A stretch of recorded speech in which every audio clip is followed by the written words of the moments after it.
যেহেতু বলছে যে কৌশিক অমাবস্যা অনেক ষটকর্ম হয়, ঠিক সেরকম তন্ত্র তো মানুষের ভালোর জন্য ব্যবহার করা হয়। কৌশিক অমাবস্যায় মানুষের কল্যাণের জন্য কি কি কাজ করা যেতে পারে?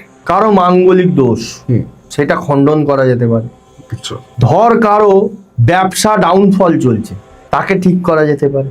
জীবনে ধর অনেক কিছু চেষ্টা করছে, হচ্ছে না, সেই জায়গা ঠিক করা যায়। আচ্ছা, আমাদের এই কৌশিক অমাবস্যার ক্ষেত্রে ক্রিয়ার জন্য শ্মশানকে কেন এত গুরুত্ব দেওয়া হয়? কারণ শ্মশানকে কেন গুরুত্ব দেওয়া হয় জানিস? কারণ কৌশিকী অমাবস্যা এমন একটা দিন, ওই দিনকে বলে অন্ধকার রাত।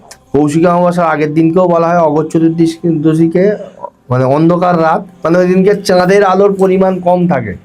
যখনই অন্ধকারের জায়গাটা থাকে তখনই এই তন্ত্র ক্রিয়ার জন্য বেস্ট সময়। মানে সারা বছর অপেক্ষা করে মানুষ বসে থাকে এই কৌশিকী অমাবস্যার জন্য, যে এই ক্রিয়াগুলো করব, বা এই সাধনগুলো করব, বা এই জব সিদ্ধি আমি করব, শুধু এই কৌশিকী অমাবস্যাটার জন্য বসে থাকে।